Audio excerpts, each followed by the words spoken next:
एक दो व्याख्यान भी हो जाते थे और उत्सव की इतिश्री समझ ली जाती थी। साथियों, पर आजादी के अमृत महोत्सव के उपलक्ष्य में राष्ट्र में उत्सव मनाने की एक नई संस्कृति दिखाई दे रही है। मैं पिछले कुछ समय से ऐसे कई इवेंट्स का साक्षी रहा हूं जहां अमृत महोत्सव मनाने के लिए नई नई चीजें शुरू की गई हैं, नए नए निर्माण कार्य भी कराए गए हैं। रक्षा मंत्रालय के अंतर्गत यदि हम देखें तो कुछ समय पहले naval innovation and industrialisation organisation और डिफेंस इनोवेशन ऑर्गेनाइजेशन द्वारा 75 नए प्रोडक्ट्स और state of the art technologies के लिए चैलेंजेज ओपन किए गए। हाल ही में डिफेंस एक्सपो 2022 में मिशन डेफ स्पेस के तहत 75 चैलेंजेज स्पेस से संबंधित टेक्नोलॉजीज के लिए ओपन किए गए। साथियों, बीआरओ ने भी कुछ समय पहले 75 बीआरओ कैफे ओपन किए थे, जिसका उद्घाटन मैंने स्वयं किया था। और आज बीआरओ द्वारा राष्ट्र को 75 नए इंफ्रास्ट्रक्चर प्रोजेक्ट्स का समर्पण किया जा रहा है।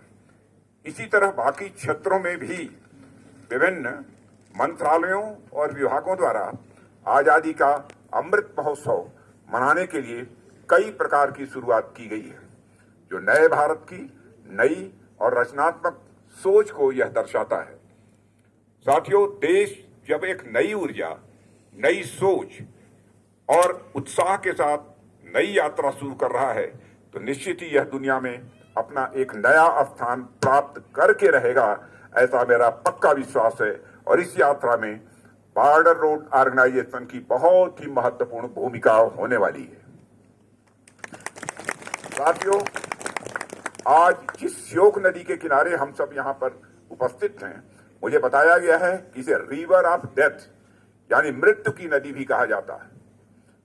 पर इस नदी पर अत्यंत कठिन परिस्थितियों में पुल का निर्माण कर आप सभी ने इस इलाके में एक नया जीवन भर दिया है। वैसे मानव सभ्यता का इतिहास अगर हम देखें तो पाएंगे कि प्रारंभ से लेकर अब तक मानव का पूरा संघर्ष मृत्यु पर विजय करने के का रहा है और उसके लिए सतत मनुष्य प्रयत्नशील रहा है। एक तरफ मानव ने मृत्यु को अवश्यंभावी मानकर इसकी अनिवार्यता को तो और जवानों के परिवार के लोग भी शामिल थे। साथ ही हमारे वर्तमान सेना के सर्विंग ऑफिशियल और जवान भी शामिल थे। उन सबको मैंने संबोधित किया। संबोधन में मैंने इसका भी जिक्र किया कि कैसे लंबे समय तक धरती का स्वर्ग कहे जाने वाले जम्मू कश्मीर को अंधेरे में रखा गया। फलस्वरूप यहां आतंकवाद जैसी अनेक समस्याएं पनपी, यहां उग्रवाद पनपा, देश के माथे पर इतना खून बहाया गया जिसके धब्बे हमें आज भी जहां तहां दिखाई दे जाते हैं। साथियों, इन सब के पीछे यदि कारण देखा जाए तो अनेक कारणों के साथ यहां पर बुनियादी सुविधाओं का अभाव यह प्रमुख था। यहां पर लगभग 7 दशकों तक विकास की वह स्थिति नहीं आ पाई जो देश के बाकी हिस्सों में आ गई थी। बुनियादी सुविधाओं का विकास नहीं तो शिक्षा नहीं, स्वास्थ्य नहीं, उद्योग धंधे और रोजगार के अवसर नहीं और साथ ही साथ समृद्धि भी नहीं। ऐसे में समाज की विभाजनकारी शक्तियों को प्रायः अवसर मिल जाया करता है और वे अपने मंसूबों में सफल हो जाया करते हैं। साथियों, दशकों तक यहाँ के नागरिकों, खासकर बच्चों, महिलाओं और युवाओं की जिंदगी के साथ खिलवाड़ किया गया। उन्हें शिक्षा और रोजगार के मौके उपलब्ध नहीं कराए गए। जिन हाथों में कलम और कंप्यूटर होने थे, उन हाथों में गोले, बंदूक और मोर्टार थमा दिए गए। स्टडीज बतलाती हैं, एक अध्ययन बताता है कि इंटरनल डिस्टर्बेंसेस के चलते पास्ट में जम्मू कश्मीर ने फॉरेन और डोमेस्टिक टूरिस्ट के अराइवल में अच्छी खासी गिरावट भी देखी है। जाहिर है इसका नतीजा केवल जम्मू कश्मीर ही नहीं बल्कि लद्दाख और पूरे राष्ट्र को भी भुगतना पड़ा है। इस इलाके में देश भर से जाने कितने जवानों की जानें भी गई हैं, जाने कितने घर उजड़े हैं, जम्मू और कश्मीर और लद्दाख के अंदर भी और साथ ही साथ बाहर भी। पर मुझे यह कहते हुए बेहद खुशी होती है कि देर आए दुरुस्त आए, देर से ही सही पर जम्मू कश्मीर में भी विकास की धारा अब बह निकली है। सरकार के अथक प्रयासों से इस इलाके में उम्मीदों की एक नई सुबह हुई है। मुझे मालूम है कि प्रातःकाल में विकास का सूरज अभी धीरे धीरे चल रहा है, पर वह दिन दूर नहीं जब यह पूरा इलाका विकास की रोशनी से जगमगा उठेगा। कनेक्टिविटी की सुविधा से इस इलाके समेत देश के बाकी दूरस्थ इलाके भी शेष भारत से और मजबूती के साथ जुड़ेंगे और राष्ट्र को प्रगति के पथ पर अग्रसर करने में अपनी महत्वपूर्ण भूमिका वे निभाएंगे। इन सब में बीआरओ का भी बड़ा अहम योगदान होगा, ऐसा मेरा विश्वास है। साथियों, देश हर दिन बीआरओ की नई उपलब्धियों के बारे में सुन रहा है।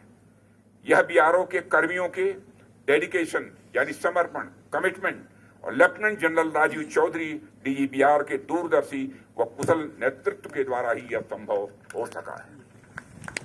लेफ्टिनेंट जनरल चौधरी लेखन में छोटे लगे घाव करें गंभीर वाली कहावत वो चरितार्थ करते हैं।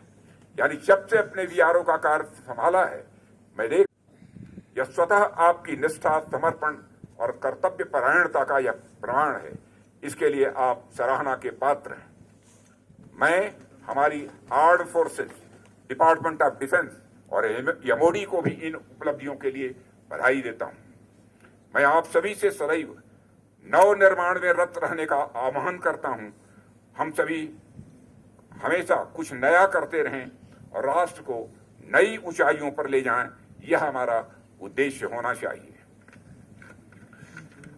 अंत में ज्यादा कुछ न कहते हुए मैं एक बार फिर आप सभी को के सम्मिलित प्रयासों की यहां मैं सराहना करता हूं और मैं इन इंफ्रास्ट्रक्चर प्रोजेक्ट्स के उद्घाटन के अवसर पर आप सभी और समस्त देशवासियों को बधाई देते हुए अपना निवेदन यहीं समाप्त करता हूं।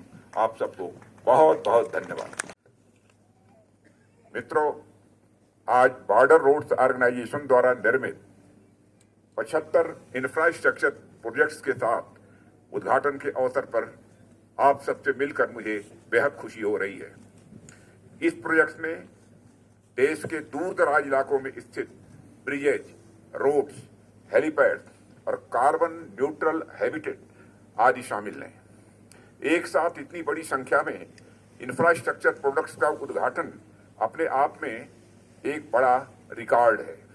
ये सभी निर्माण कार्य नए भारत को प्रगति की राह पर तेजी से आगे ले जाने में बड़े महत्वपूर्ण साबित होंगे, ऐसा मेरा पक्का विश्वास है।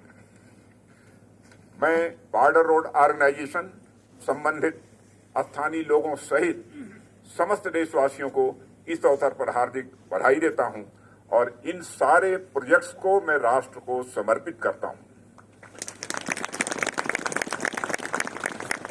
साथियों, आजादी के अमृत महोत्सव के उपलक्ष्य में राष्ट्र को 75 यानी 75 इंफ्रास्ट्रक्चर प्रोजेक्ट्स समर्पित करना बीआरओ की एक नई सोच, नया उत्साह और देश के प्रति जिम्मेदारी की उनकी भावना को दिखाता है।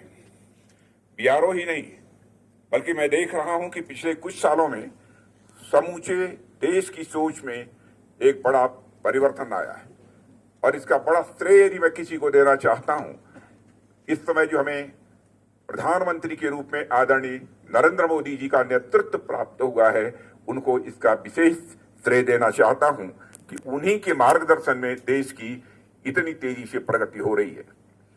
हमारा पूरा देश नवनिर्माण के कार्य में, नवाचार के कार्य में, नई शुरुआत के कार्य में लगा हुआ है। पहले क्या होता था कि कोई उत्सव मनाने के लिए कुछ कार्यक्रम आयोजित करा लिए जाते थे,